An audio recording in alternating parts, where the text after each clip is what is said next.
We forget the fundamental, indisputable fact that in most instances, hallucinations are maladaptive.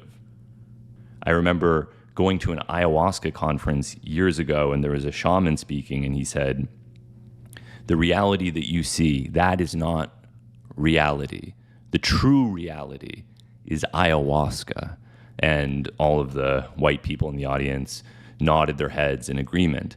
But all you need to do is spend some time with people who have schizophrenia or other disorders that promote hallucination, and you will quickly realize that in most instances, a hallucinated version of reality is not desirable.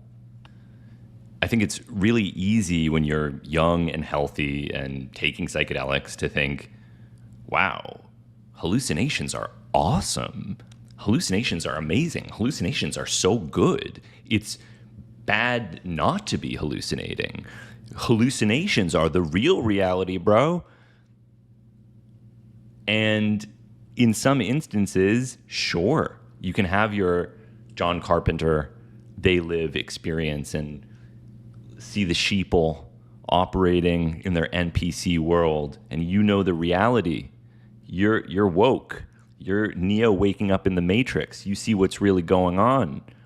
But then the LSD wears off and you go back to reality.